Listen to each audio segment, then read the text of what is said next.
दोस्तों नमस्कार। मैं अशोक श्रीवास्तव। आज की खास स्पेशल रिपोर्ट में बात करते हैं राजस्थान में हुए उपचुनाव के ऊपर, जहां पर जैसे ही दोपहर बाद कल इस उपचुनाव के नतीजे आए, कांग्रेस की बल्ले बल्ले हो गई और कांग्रेस उछल कूद मचाने लगी। अशोक गहलोत कहने लगे कि देख लिए, जनता ने हमें चुना, जनता हमें चाहती है। ये कोई तो पूर्व सीएम अशोक गहलोत यह कहते हैं कि जनता ने हमें चुना है और जनता हमें अभी भी चाहती है, लेकिन दूसरी तरफ ईवीएम के ऊपर भी सवाल उठाए जाते हैं। तो आखिर सच्चाई क्या है, तो हम इसी पे बात करते हैं और पेश है हमारी यह खास रिपोर्ट।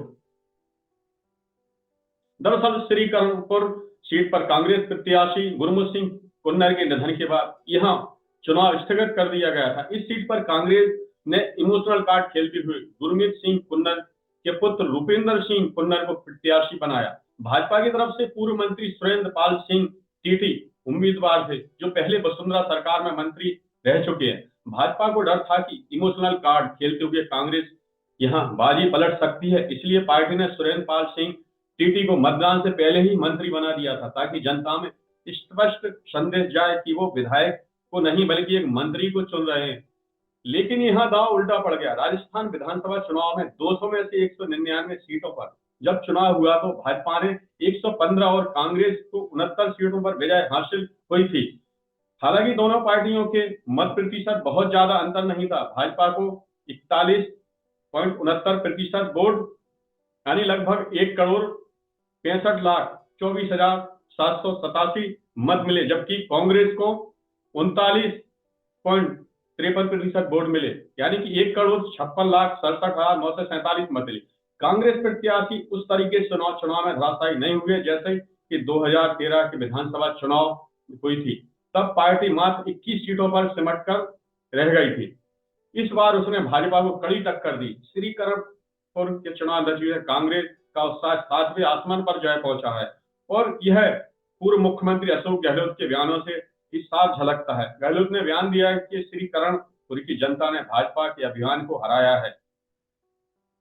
चुनाव के बीच प्रत्याशी को मंत्री बनाकर आचार संहिता और नैतिकता की धज्जियां उड़ाने वाली भाजपा को जनता ने सबक सिखा दिया। गहलोत के बयान से साफ है कि अब कांग्रेस बेहद आक्रामक स्थिति में रहने वाली है। लेकिन यहाँ सबसे बड़ा सवाल यह उठता है कि अगर वाकई में चुनाव सही हुए हैं और कहीं ना कहीं टीटी की जीत हुई है, तो यह कोई बहुत बड़ी आश्चर्य की बात नहीं है, क्योंकि नए नवेले मुख्यमंत्री के लिए यह एक अग्नि परीक्षा थी।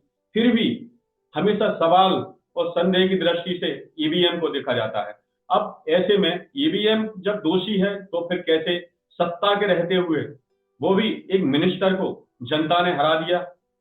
वहीं कई लोगों का यह भी कहना है कि बीजेपी ने एक सोची समझी रणनीति के तहत तय किया है कि ताकि ईवीएम का मुद्दा जो निरंतर गर्म होता चला जा रहा है और इसको लेकर कई प्रदर्शन भी किए जा रहे हैं, विपक्षी पार्टियां भी सख्त संदेश दे रही हैं, उस पर से ध्यान हटाने के लिए इसको छोड़ा गया है। और कहीं ना कहीं यह सब सिचुएशन कहीं ना कहीं तार उससे जुड़ते हैं, इसलिए लोगों का ध्यान ईवीएम से हटाया जाए। लेकिन यहां सबसे बड़ा सवाल दूसरा यह भी है कि अगर ऐसी स्थिति में अगर लगातार कहीं ना कहीं कांग्रेस की भी जीत होती है, तो फिर ईवीएम जिम्मेदार कैसे हुई। आपको याद होगा कि कर्नाटक में बीजेपी ने एड़ी चोटी लगा दी थी, पश्चिम बंगाल ने एड़ी चोटी लगा दी थी, उसके बाद भी वहां पश्चिम बंगाल में ममता बनर्जी की सरकार बनी, कर्नाटक में कांग्रेस की सरकार बनी। फिर यहां ईवीएम ने अपना काम क्यों नहीं किया। लेकिन मुद्दा यहीं खत्म नहीं होता। 2009 में पार्टी के वरिष्ठ नेता और उप प्रधानमंत्री रहे लालकृष्ण आडवाणी ने भी ईवीएम को मुद्दे को उठाया था। जब पार्टी की बुरी तरीके से हार हुई, तो सीधा सीधा लालकृष्ण आडवाणी ने ईवीएम को दोषी ठहरा दिया था और चुनाव आयोग से उसे बैन करने की मांग थी। लेकिन अब यहां फिर वही मुद्दा सवाल उठ खड़ा होता है, लाने वाली ईवीएम को कांग्रेस ही थी। अगर अब ईवीएम से सब कुछ संभव था, तो फिर कांग्रेस सत्ता से विहीन कैसे हो गई, कैसे उसके हाथ से सत्ता चली गई। अगर ईवीएम अपना काम करती तो जिस प्रकार आज बीजेपी इमोर्टल है, इस प्रकार कांग्रेस को भी रहना चाहिए था। बात घूम फिर के वहीं आ जाती है। दूसरा मुद्दा यह भी है, जब सारा खेल ईवीएम का ही है तो फिर यह गठबंधन क्यों सीटों के बंटवारे पर बात कर रहा है, जब उन्हें मालूम है कि सीटों का बंटवारा कर लें, कुछ भी कर लें, लेकिन जब तक ईवीएम है तो वे कैसे जीतेंगे। तो सबसे बड़ा मुद्दा यही है। तो आप सबको समझना होगा, या तो आप ईवीएम की बात छोड़ दें, अगर ईवीएम ही दोषी है तो फिर कैसे पार पाओगे। एक और देखिए, दिल्ली को लेके सुप्रीम कोर्ट के कई वरिष्ठ वकील मैदान में हैं, वो ईवीएम को बैन करने की मांग कर रहे हैं।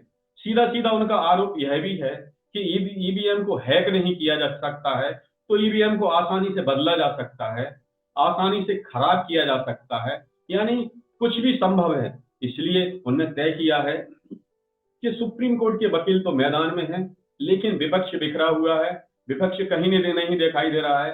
क्या विपक्ष में ताकत है कि वह ईवीएम का बहिष्कार कर दे, यानी चुनाव का बहिष्कार कर दे? नहीं है, कहीं ना कहीं कमी तो है। लेकिन बीजेपी ने जो अपने पत्ते खेले हैं और खोले हैं, उसको लेके कई प्रकार के कयास लगाए जा रहे हैं। दूसरी हम राजस्थान की बात करें तो राजस्थान में लोगों में यह चर्चा भी है और कई लोग बातें भी कर रहे हैं कि हरा दिया। अगर वहां की पूर्व मुख्यमंत्री वसुंधरा राजे को इग्नोर किया, इसलिए उन्होंने बता दिया है और एक मिनिस्टर हार गए हैं वहां से। अब ऐसे में दूसरी ओर हम मध्य प्रदेश की बात करते हैं।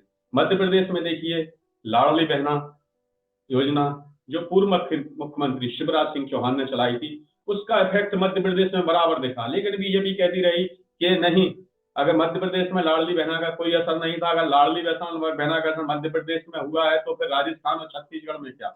बात भी कहने सही है, लेकिन यहाँ देखिए, यहाँ सीएम पूर्व सीएम शिवराज सिंह की लाडली बहना योजना पे तो उस समय ठप्पा लग गया, मोहर लग गई, जब एसबीआई की एक रिपोर्ट ने जारी की कि जो वोट शेयर का आंकड़ा आया है और कुछ दिनों तक कांग्रेस जो आने चलने की बात कर रही थी, उसे लाडली बहनों ने धराशायी कर दिया। यह बात साबित हो चुकी है कि मध्य प्रदेश में सरकार रिपीट हुई है मात्र पूर्व सीएम शिवराज सिंह के कारण। लेकिन जब उन्हें सीएम नहीं बनाया गया तो वही भी गुस्से में है। आए दिन कुछ ना कुछ ऐसी बातें करके सरकार को गलफत में डालते हैं और चैलेंज करते हैं। कल ही की बात है जब उनसे डीजे वाले, मांस मछली वाले लोग मिले और शिवराज सिंह से कहा कि हमारे साथ अन्याय हो रहा है, हम क्या करें, हमें डीजे नहीं बनाने दिया जा रहा है, हमारे खिलाफ कार्रवाई की जा रही है। तो सीधा सीधा चैलेंज किया शिवराज सिंह ने कि कौन रोकता है, मैं हूं, बजाओ, कोई बजाएगा मैं सबको देख लूंगा। इतना ही नहीं, दूसरी ओर आप इस वीडियो भी देखिए, शिवराज सिंह चौहान ने तो अयोध्या जाने से ही मना कर दिया है। उन्होंने कहा कि भाई अयोध्या नहीं जाएंगे, अयोध्या की जगह वह 22 जनवरी को ओरछा धाम जाएंगे, वहां पर प्रभु की शरण में रहेंगे। इतना ही नहीं, कल ही उन्होंने एक कार्यक्रम के दौरान कहा है कि जब मुख्यमंत्री थे तो चरण कमल थे, कमल नयन थे, लेकिन जैसे ही पद से उतरते हैं उसके बाद तो होर्डिंग से फोटो ऐसे गायब हो जाता है जैसे गधे के सिर से सींग। अब शिवराज सिंह की चुनौती कहीं भारी ना पड़ जाए। अब देखना तो यही है 2024 का जो मध्य प्रदेश छत्तीसगढ़ में चुनाव हुआ उसे फाइनल समझा रहा। बात भी ठीक है, फाइनल है, कहीं ना कहीं कांग्रेस असफल रही है। अब सारा ठीकरा ईवीएम के पर छोड़ते रहोगे तो सारा ध्यान ईवीएम पर ही दो ना। ये सीट शेयरिंग का मुद्दा, इंडिया गठबंधन बनाना, ये क्या है। जब ये एक और तो आप कहते हो कि आपने गठबंधन बना लिया, ठीक है, कोई बात नहीं, लेकिन जब ईवीएम का सारा खेल है फिर आप उससे कैसे पार पाओगे। तो डर किस बात का है। लेकिन राहुल गांधी ने जो अभी न्याय यात्रा की है, शुरू करने जा रहे हैं मणिपुर से, उसको लेकर भी भाई काफी उत्साहित है। और उन्होंने मध्य प्रदेश में जो खेल किया है, जो नेतृत्व लगभग वृद्ध हो चुके लोगों के हाथों में था, उसे उनके हाथ से लेकर यंग जीतू पटवारी के हाथ में दे दिया और विपक्ष का नेता भी उमंग सिंगार को बनाया है। इससे कहीं ना कहीं साफ है कि अब कांग्रेस कुछ मजबूत होगी। लेकिन प्रश्न यही है कि पूर्व सीएम शिवराज सिंह ने तो वादा किया है कि वह 29 कंठमाला प्रधानमंत्री नरेंद्र मोदी को पहनाएंगे। लेकिन दूसरी ओर पूर्व सीएम शिवराज सिंह चौहान यह भी कहते हैं कि कुछ मांगने से अच्छा है मर जाना। दूसरी बात यह भी कहते हैं कि मैं मध्य प्रदेश में ही रहूंगा, कहीं नहीं जाऊंगा। तीसरी बात यह भी कहते हैं कि वह तो पार्टी की गिलहरी हैं, जो पार्टी बताएगी वह काम करते रहे। आखिर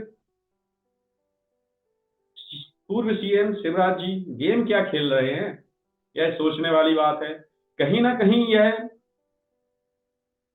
किसी बात की ओर इशारा करता है और अब तो उनके इन बयानों को लेकर रिएक्शन भी आने लगे हैं, यानी मंत्री पलटवार भी करने लगे हैं मध्य प्रदेश मोहन सरकार के मंत्री कुछ। तो अब यह तो आने वाला भविष्य ही बताएगा कि बल्ले बल्ले किसकी होती है। क्या यह एक सोची समझी रणनीति है और क्या वाकई में राजस्थान के मुख्यमंत्री भजनलाल शर्मा बुरी तरीके से अग्नि परीक्षा में फेल हुए हैं।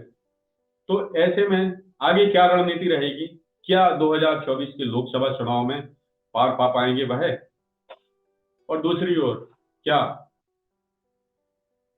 ईवीएम के रहते इंडिया गठबंधन कहीं सफल होगा, क्योंकि वह बीच में है। ना तो वह ईवीएम के पूरी तरीके से विरोध में आ पा रहे हैं, ना ही इंडिया गठबंधन की गांठ जो है पूरी तरीके से टाइट लग पा रही है। कहीं ना कहीं उसमें सीट शेयरिंग को लेकर झोल है। तो इस झोल को इंडिया गठबंधन कैसे भरेगा, कैसे होगी बल्ले बल्ले इस इंडिया गठबंधन की ईवीएम के रहते हुए। अगला कदम क्या होगा, क्या वाकई में ईवीएम बैन होगी, या फिर ये सिंगूफा है कि जो कांग्रेस कार्ड खेले हैं, कांग्रेस ने जो लाई है, आज बीजेपी ने उसको अंगीकरण कर लिया है। तो यह एक सोचने वाली बात है। बने रहिए आप हाई न्यूज पर।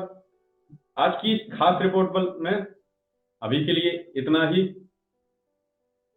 मिलते हैं अगली स्पेशल रिपोर्ट में। अगर आप YouTube पर इस वीडियो को देख रहे हैं तो न्यूज मित्रों के साथ इस वीडियो को शेयर जरूर करें, सब्सक्राइब करें, लाइक करें। अगर फेसबुक पर हैं तो फेसबुक पेज को शेयर करके फॉलो करें। आगे बने रहिए। बहुत बहुत धन्यवाद, बहुत बहुत धन्यवाद। जब झोंक लगा सुगंध उड़ी, मुंह में पानी और भूख बढ़ी, बढ़ाए हर व्यंजन का स्वाद, मिला है इसमें माँ का प्यार। गोविंद मसाले जो खाने में डाले हैं, आपस में अपनों का प्यार बढ़ा दे रे। गोविंद मसाले, मसाले जो रिश्ते बनाए।